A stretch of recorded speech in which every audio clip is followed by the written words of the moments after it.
Hello students, দশম শ্রেণীর ছাত্রছাত্রীদের জন্য একটা গুড নিউজ আছে।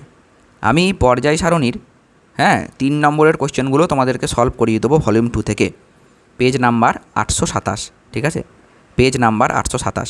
তবে তোমাদের কাছে একটা রিকোয়েস্ট, যারা আগের ভিডিওগুলো দেখোনি, অর্থাৎ 1 নম্বরের প্রশ্নগুলো সলিউশন যারা দেখোনি, তারা অবশ্যই ওইটা দেখে এখানে এসো, তাহলে ভালো করে বুঝতে পারবে। ওকে, 1 নম্বর কোশ্চেন কি বলছে দেখো। বলছে পর্যায়গত ধর্ম বলতে কি বোঝো? যে ধর্ম পর্যায়ক্রমে পুনরাবৃত্ত হয় তাদেরকে পর্যায়বৃত্ত ধর্ম বলে। এটা তোমাদের বইতেও পেয়ে যাবে, একদম প্রথমেই দেখো চ্যাপ্টারের করে নেবে। উদাহরণ গলনাঙ্ক, স্ফুটনাঙ্ক, পর্যায়বৃত্ত ধর্ম। আর পর্যায়বৃত্ত ধর্ম নয় কোনটা? তেজস্ক্রিয়তা। এটাও মনে রাখবে, তেজস্ক্রিয়তা। ওকে, হাইড্রোজেনের ধর্মের সঙ্গে গ্রুপ 1 মৌলের একটি ধর্মের আর গ্রুপ 17 যে মৌল তাদের ধর্মের বৈসাদৃশ্য উল্লেখ করো।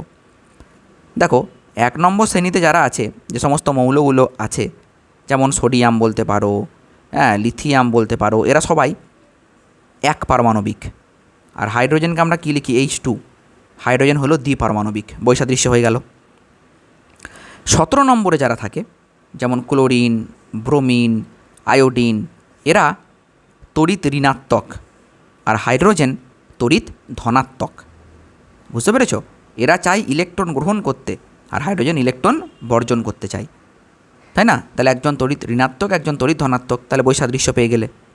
ওকে, কোনো পর্যায়ের বাম দিক থেকে ডান দিকে গেলে আয়োনাইজেশন শক্তি বৃদ্ধি পায় কেন?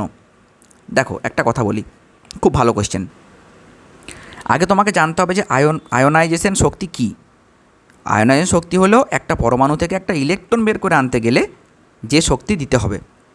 ঠিক আছে, আমি আবারও বলছি, একটা পরমাণু থেকে ইলেকট্রনকে বের করে আনতে গেলে যে শক্তি দিতে হবে সেইটাই হচ্ছে আয়োনাইজেশন শক্তি।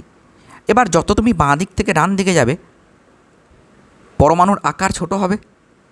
তাহলে তোমরা এভাবে লিখে নেবে, একটি পর্যায়ের বাম দিক থেকে ডান দিকে গেলে পরমাণুর আকার ছোট হবে এবং নিউক্লিয়াসে আধানের সংখ্যা বাড়বে, যার ফলে বাইরের ইলেকট্রনের ওপর আকর্ষণ শক্তি বাড়বে। তাই একটি ইলেকট্রনকে বার করে আনতে গেলে শক্তিও বেশি লাগবে। তাই বাঁ দিক থেকে ডান দিকে আয়োনাইজেশন শক্তি বাড়বে। যখন তুমি ডান দিকে যাচ্ছ, তখন নিউক্লিয়াসে আধানের মানও বাড়ছে, আর নিউক্লিয়াসের আধানের মান যদি বেড়ে যায়, তাহলে বাইরের কক্ষের ইলেকট্রনটাকে কিন্তু আরও জোরে টেনে ধরে রাখবে, তাই না? তাহলে একে কিন্তু তখন ছাড়িয়ে আনতে গেলে বেশি পরিমাণে শক্তি তোমাকে প্রয়োগ করতে হবে। বুঝতে পেরেছ? বলছে পর্যায় ও শ্রেণী বরাবর মৌলের আয়োনাইজেশন শক্তি কীভাবে পরিবর্তিত হয়। লিখে নাও, পর্যায় বরাবর বাম দিক থেকে ডান দিকে গেলে আয়োনাইজেশন শক্তি বাড়ে, আর শ্রেণী বরাবর ওপর থেকে নিচে নামলে আয়োনাইজেশন শক্তি কমে। কারণ স্বাভাবিক না, যত ওপর থেকে নিচে নামবে, ঠিক আছে, কক্ষপথের সংখ্যা বাড়বে, আর কক্ষপথের সংখ্যা যদি বাড়ে তাহলে ইলেকট্রন দূরে সরে যাবে, তাহলে আয়োনাইজেশন শক্তি কমবে। তাহলে ওপর থেকে নিচে কমে, বাঁ দিক থেকে ডান দিক বাড়ে।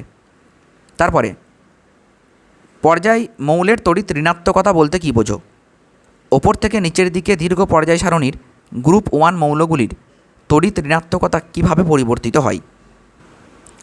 দেখো, তড়িৎ ঋণাত্মকতার সংজ্ঞা তোমরা বইতে অবশ্যই পেয়ে যাবে, আমি তোমাদেরকে একটু বুঝিয়ে দিই। রাসায়নিক বন্ধনে ইলেকট্রন জোড়কে নিজের দিকে টানার যে প্রবণতা বা নিজের দিকে টানার যে ক্ষমতা, সেটাই হচ্ছে তড়িৎ ঋণাত্মকতা। কী বললাম? যে রাসায়নিক বন্ধনে অন্য পরমাণু দ্বারা ভাগ করা ইলেকট্রনকে নিজের দিকে টানার যে ক্ষমতা, সেইটাই হচ্ছে কিন্তু তড়িৎ ঋণাত্মকতা। বুঝতে পেরেছ? মনে করো দুটো অ্যাটম পরস্পর বন্ড করেছে। এবার এইখানে যে ইলেকট্রন জোড়টা আছে, হয়তো দেখা যাচ্ছে সেই অ্যাটমটা বেশি টানছে ইলেকট্রন জোড়টাকে, তাহলে এর তড়িৎ ঋণাত্মকতা কী হবে? বেশি হবে। ক্লিয়ার? আর তার পরের কোশ্চেন দিয়েছে যে 1 নম্বর শ্রেণীর মৌলগুলোর তড়িৎ ঋণাত্মকতা কীভাবে পরিবর্তন হয়। ওপর থেকে যত নিচে নামবো, আকর্ষণ শক্তি কমবে, কক্ষপথ বাড়বে, তো তাহলে তড়িৎ ঋণাত্মকতাও কমবে। তাহলে সব থেকে তড়িৎ ঋণাত্মকতা বেশি 1 নম্বর শ্রেণীর কার? লিথিয়ামের। তারপরে সোডিয়ামের একটু কমলো, তারপরে পটাশিয়ামের, তারপরে রুবিডিয়ামের, তারপরে সিজিয়ামের। তাহলে যদি বলে যে সব থেকে তড়িৎ ধনাত্মক কে, সেটা হচ্ছে গিয়ে সিজিয়াম। ঠিক আছে, এবার দেখো এ, বি ও সি মৌলগুলোর পারমাণবিক সংখ্যা যথাক্রমে 6, 8 ও 10। সি হলো একটা নিষ্ক্রিয় গ্যাস। কোন মৌলটির অপরাতড়িৎধর্মিতা সবচেয়ে বেশি? খুব ভালো কোশ্চেন, চলো সলভ করা যাক। বেশ, কি বলছে? 6, 8, 10 তিনটে পরমাণু দিয়েছে। এ, বি, সি, 6, 8, 10। বেশ, সি হলো একটা নিষ্ক্রিয় মৌল, তার মানে সিকে তুমি ভাঙলে কী পাবে? 2,8। ভালো কথা, আমি তো জেনেই গেছি এইটা কে, এইটা হচ্ছে গিয়ে নিয়ন, নিয়নের 10 হয়। ঠিক আছে, তাহলে কোন মৌলটির অপরাতড়িৎধর্মিতা সবচেয়ে বেশি? এইটা হয়ে যাবে কার্বন আর এইটা হয়ে যাবে অক্সিজেন। এবার একটা জিনিস দেখো, তুমি যদি কার্বনকে ভাঙো তাহলে কী পাবে? 2,4। আর যদি তুমি অক্সিজেনকে ভাঙো কী পাবে? 2,6। হ্যাঁ, তাই তো নাকি? কার্বনকে ভাঙলে পাবে 2,4 আর একে ভাঙলে পাবে তুমি 2,6। তাহলে ইলেকট্রন দান করতে বেশি কে চাইছে? দেখো, অক্সিজেন কিন্তু চাইবে না, কারণ অক্সিজেন চাইবে যে আমার 2টো ইলেকট্রন আর দরকার, 2টো ইলেকট্রন হলে আমি 8টা হয়ে যাব। তাহলে ইলেকট্রন দান করতে বেশি চাইবে এ, অর্থাৎ কার্বন। ঠিক আছে, তার মানে এ বেশি পজিটিভ, আর এটাই জানতে চেয়েছে যে কে বেশি পজিটিভ। হ্যাঁ, সেটাই হচ্ছে অপরাতড়িৎধর্মিতা। তাহলে উত্তর হয়ে যাবে কি? যে মৌল এ, অর্থাৎ কার্বন। ঠিক আছে, মৌল এ। এবার এখানে কার্বন না অক্সিজেন সেটা বলে দেয়নি, ABC আকারে বলে দিয়েছে। আমি জানি তাই বলে দিলাম, বোঝা গেল? এখানে তুমি যদি জেনে যাও তাহলে বুঝে যাবে যে কোনটা। তারপরে বলছে কোন মৌলটির পরমাণুর আকার সবচেয়ে কম? এবার আকার সবচেয়ে কম দেখতে গেলে তোমাকে জানতে হবে যে এরা আছে কোথায়। এরা আসলে দেখবে 2 নম্বর পর্যায়ে আছে। প্রথমে কে থাকে? কার্বন, তারপরে থাকবে অক্সিজেন, তারপরে কিন্তু আছে দেখবে নিয়ন। মানে এদের মাঝে আরও মৌল আছে, আমি সেটা বলছি না, মানে এদের সিকোয়েন্সটা বলছি। এবার যত পর্যায় বরাবর বাম দিক থেকে ডান দিকে যাবে পরমাণুর আকার ছোট হবে। তাহলে এখানে আকার বড় কার? কার্বনের, তারপরে কার? অক্সিজেনের, তারপরে নিয়নের। ঠিক আছে, তাহলে কার্বনের আকার সবচেয়ে বড় হবে আর সবচেয়ে ছোট হবে কার? নিয়নের। তারপরে দেখো বলছে বি মৌলটি মেন্ডেলিফের পর্যায় সারণীর কোন শ্রেণীতে অবস্থিত? বি মৌল এই যে ইলেকট্রন বিন্যাস কত? 2 আর 6, তাহলে 2,6। তাহলে 2,6 মানে কটা কক্ষপথ? 2টো কক্ষপথ, 2টো কক্ষপথ, অর্থাৎ 2 নম্বর পর্যায়, 2 নম্বর পর্যায়ে অবস্থিত। ঠিক আছে, যেহেতু 2টো কক্ষপথ।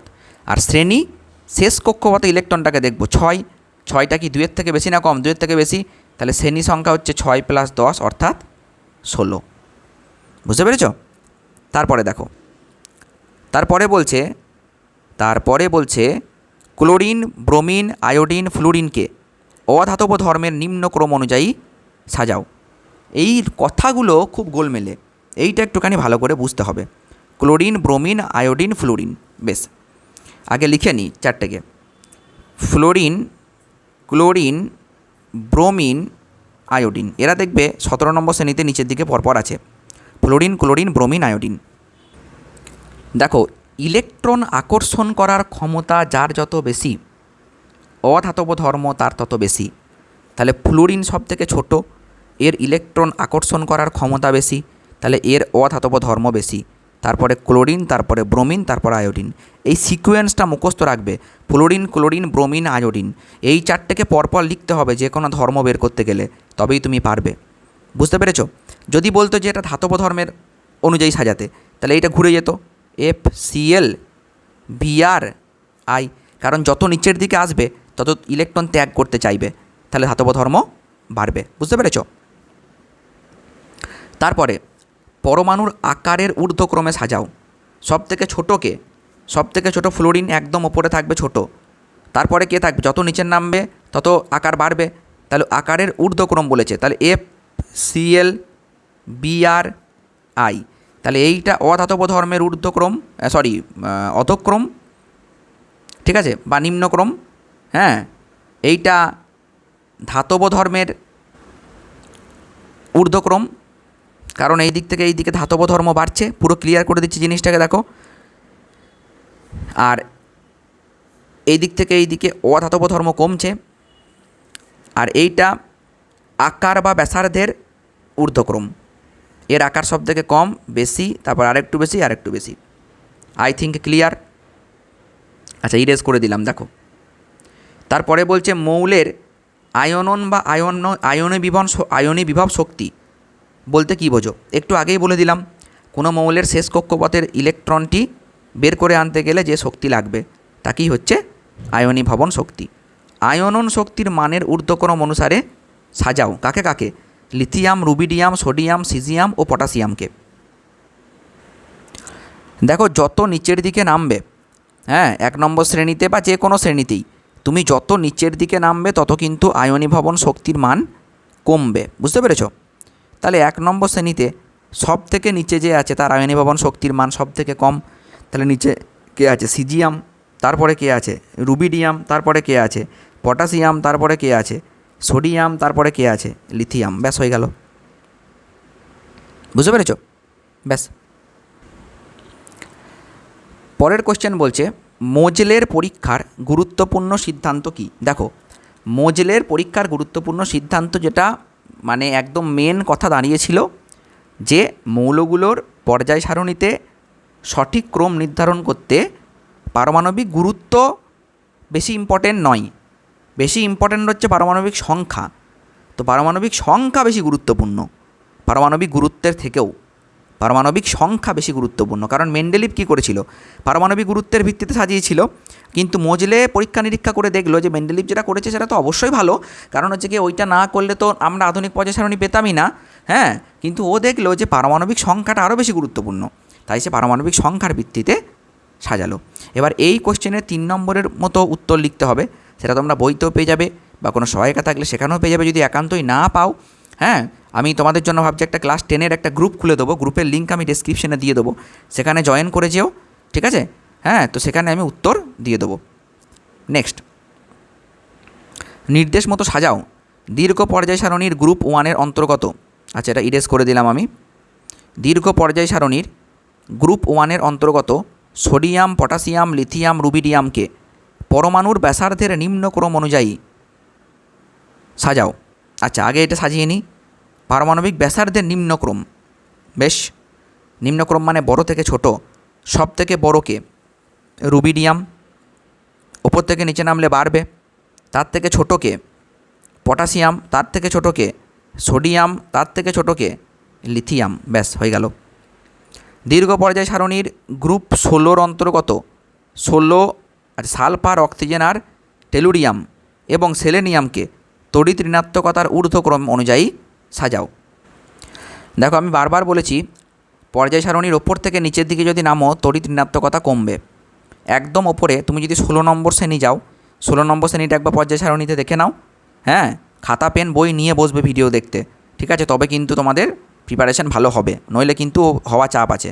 ওকে, তো ওপর থেকে নিচে যদি তুমি দেখো, দেখবে একদম প্রথমে থাকবে অক্সিজেন, তাহলে ওর তড়িৎ ঋণাত্মকতা সব থেকে বেশি। তারপরে থাকবে সালফার, তারপরে থাকবে দেখবে সেলেনিয়াম, তারপরে থাকবে দেখবে টেলুরিয়াম। ব্যাস, হয়ে গেল। এটা কি ঊর্ধ্বক্রম বলেছে তো?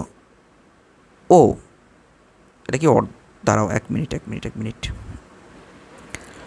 এটা আমি অধক্রমে সাজিয়ে দিয়েছি, বুঝলে? বলেছে ঊর্ধ্বক্রম। ঠিক আছে, তাহলে আমি আরেকবার লিখে দিই। টেলুরিয়ামে সব থেকে কম হবে, তারপরে হবে সেলেনিয়াম, তারপরে হবে সালফার, তারপরে হবে অক্সিজেন। ঠিক আছে, তাহলে অক্সিজেনের তড়িৎ ঋণাত্মকতা এই কটার মধ্যে বেশি। দীর্ঘ পর্যায় সারণীর গ্রুপ 2-এর অন্তর্গত ক্যালসিয়াম, বেরিলিয়াম, স্ট্রনসিয়াম, ম্যাগনেসিয়ামকে বিজারণ ক্ষমতার নিম্নক্রম অনুযায়ী সাজাও। দেখো, ইরেজ করে দিলাম। ওকে, কি কি আছে? Calcium, beryllium, strontium, magnesium. বিজারণ ক্ষমতা মানে হচ্ছে ও ইলেকট্রন ত্যাগ করে দিতে চাইবে, তাহলে যত ওপর থেকে নিচের দিকে নামবো ইলেকট্রন ত্যাগ করার প্রবণতা বাড়বে। তাহলে প্রথমে কে থাকে? বেরিলিয়াম, তার থেকে বিজারণ ক্ষমতা বেশি কার? ম্যাগনেসিয়াম, তারপরে কার? ক্যালসিয়াম, তারপরে কার? স্ট্রনসিয়াম। ব্যাস, হয়ে গেল। দেখো, একটা কথা বলি, বিজারণ ক্ষমতা যখন বাড়বে তখন ধাতব ধর্মও বাড়বে, আবার বিজারণ ক্ষমতা যখন কমবে তখন ধাতব ধর্মও কমবে। এর সঙ্গে এইটা মনে রাখবে, তাহলে আর ভুলবে না। বুঝতে পেরেছ? ওকে, তাহলে 9 নাম্বার কোশ্চেন পর্যন্ত আমরা এই ভিডিওতে সলভ করলাম। পরের ভিডিওতে আমি আবার 10 থেকে 20 পর্যন্ত দিয়ে দেবো। ওকে। ভিডিওটা ভালো লাগলে অবশ্যই লাইক কমেন্ট করো, ঠিক আছে, আর একটু শেয়ার করো, আর রেগুলার ফলো করো। রেগুলার বেসিসে ফলো করলে দেখবে অনেক ভালো বুঝতে পারছো।